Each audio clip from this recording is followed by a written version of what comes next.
दोस्तों अभी सनराइज़ होने में लगभग आधा घंटा है, यानी लगभग आधा घंटे बाद सनराइज़ हो जाएगा। और अगर आपको ईश्वर के दर्शन करने हैं और परमात्मा को महसूस करना है तो सूर्योदय से लगभग आधा पौना घंटा पहले या जितना जल्दी हो सके उठ जाना चाहिए हमें। और आप देखिए कि प्रकृति किस तरह से ऊँघते हुए धीरे धीरे जाग रही है और टिटहरी बोल रही है और पक्षी अपने रोज़मर्रा के काम के लिए उठ रहे हैं। तो ये जीवन जो है ये हम भूलते जा रहे हैं।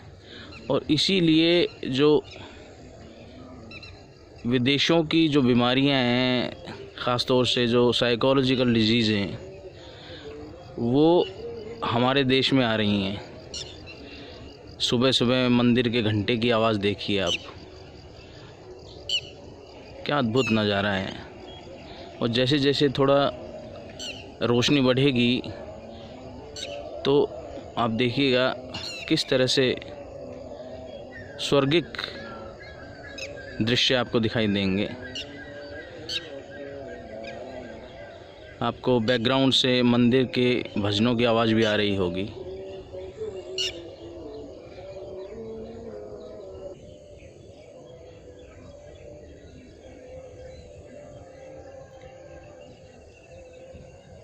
ये देखिए धान के खेत हैं और हल्का गोल्डन कलर इन पे आने लगा है, यानी ये पकने लगे अब धीरे धीरे।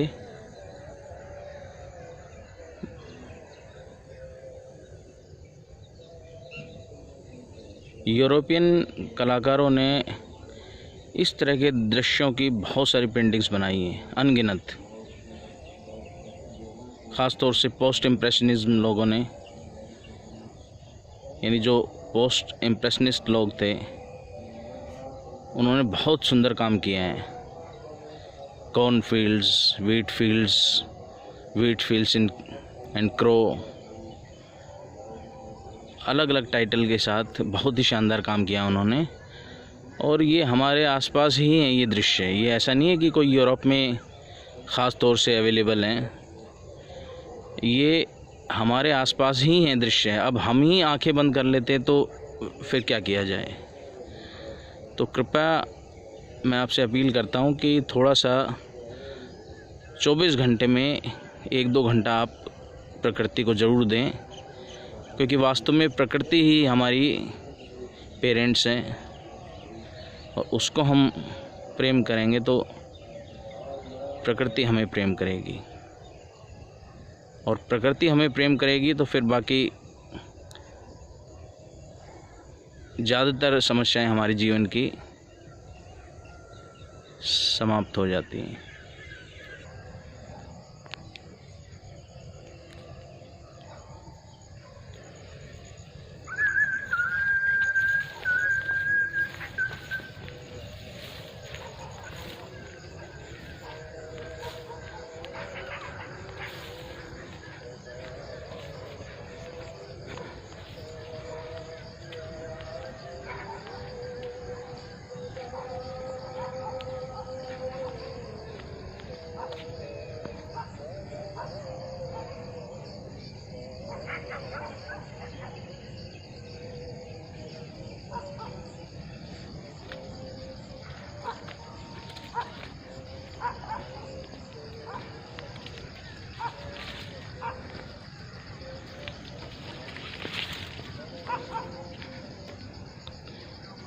दोस्तों ये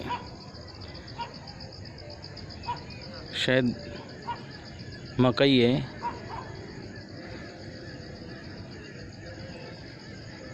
और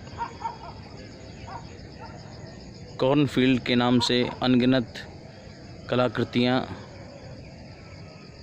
देश और विदेश के कलाकारों ने बनाई हैं। लेकिन यूरोपियन कलाकारों को मैं इसलिए जिक्र करूँगा क्योंकि उन्होंने प्राकृतिक दृश्यों को लेके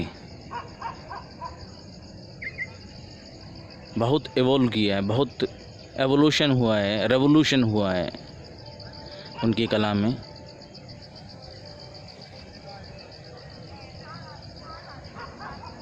वैन गॉग,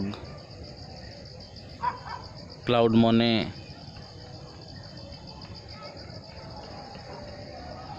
पॉल गॉगविन और भारत में बंगाल के कलाकारों ने भी काफ़ी काम किया है, जिसमें प्राकृतिक भूदृश्यों का अद्भुत चित्रांकन हुआ है। तो हम खेत में जाएं या फील्ड में जाएं तो थोड़ा दृष्टि को व्यापक रखें, तो वहाँ पे जो खजाना मिलेगा उसका कोई जवाब नहीं है। अब देखिए कुछ कुछ रोशनी होने लगी है और सुबह का जो समय होता है एक तरह से वो बहुत तेज़ी से फिसलता है। अभी देखिए कुछ ही मिनट हुए हैं और सूर्य का प्रकाश एक तरह से सुबह के समय जो सूर्य होता है वो भी बहुत उतावली में होता है और जैसे अपने स्थान से वो बहुत तेज़ी से फिसलना चाहता है। इस पेड़ के ठीक पीछे से सूर्योदय होता है और अद्भुत दृश्य होता है वो।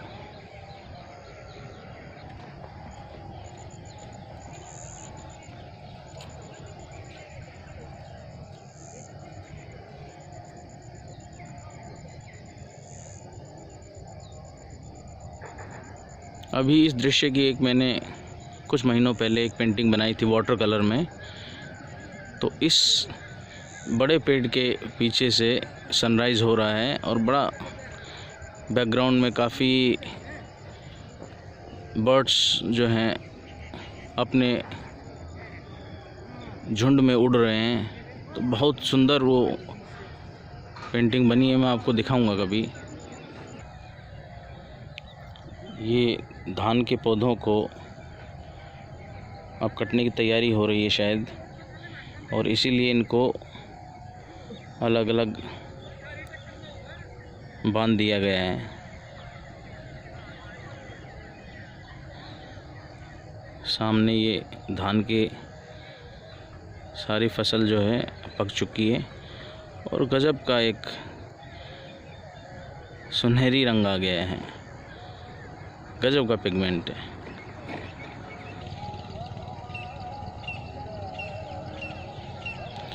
देखिए ये दृश्य पहले भारत के हर दृश्य का भाग होते थे, जिसमें पुलियाँ बांधी हुई हैं, जो फसलें पक गई हैं, ज्वार है, बाजरा है या धान है या गेहूं है। और अब क्योंकि शहर निगल रहे हैं पूरी उपजाऊ ज़मीन को और कंक्रीट के जंगल खड़े हो रहे हैं, तो फिर इन चीज़ों की कहाँ संभावना रहती है। और सामने का देखिए एक दृश्य जिसमें धान की पुलियाँ जो हैं ये बांध के रखी हुई हैं चावल निकालने के लिए। और इस दृश्य को देख के मुझे वैन गॉग की एक पेंटिंग याद आती है। वैसे तो वैन गॉग ने काफ़ी काम किया इस तरह का फील्ड में, और वैन गॉग ने इस तरह के जो कॉर्न फील्ड्स हैं या वीट फील्ड्स हैं और पैडी फील्ड्स हैं उसका काफ़ी, अब देखिए कुत्तों का एक ख़ास म्यूज़िक आ रहा है पीछे से, ये भी एक ख़ास तरह का एक शांति प्रदान करने लायक है, क्योंकि ये बिल्कुल ही प्राकृतिक है, नेचुरल है।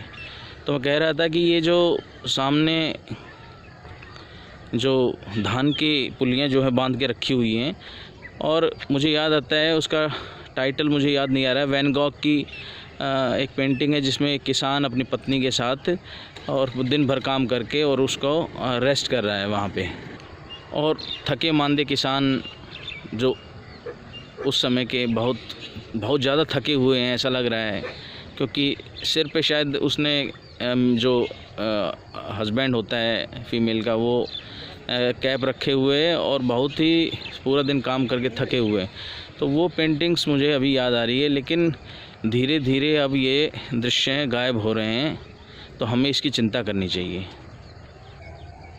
अब ये देखिए कितनी रोशनी हो गई है कुछ ही मिनट में। तो वही बात है कि एक तरह से जो सनराइज़ है वो होने वाला है और सूरज बहुत तेज़ी से फिसलता है सुबह के समय, आपने भी शायद महसूस किया होगा। और ये देखिए गोल्डन जो धान हैं और जो मकई के हरे पौधे हैं, उनका कंट्रास्ट कितना सुंदर लग रहा है, ये कोई पेंटिंग से कम नहीं लग रहा है। देखिए ये सामने एक शहतूत खड़ा है और शहतूत शब्द शायद फ़ारसी का या अरेबियन वर्ड है, ये भारतीय तो नहीं है, ना संस्कृत का ये शायद शहतूत, मुझे पता नहीं है इस बारे में। अगर आपको पता चले तो कमेंट में आप प्लीज़ बताइएगा। और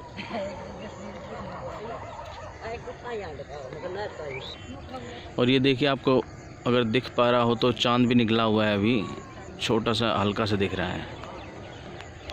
मैं जूम करके दिखाता हूँ अगर आप देख पाएँ तो। और अभी जब सूर्योदय होगा तो मैं एक आपको बताऊंगा, आपको दिखाऊंगा। ये देखिए पक्षी कैसे उड़ के जा रहे हैं, देखिए ये देखिए।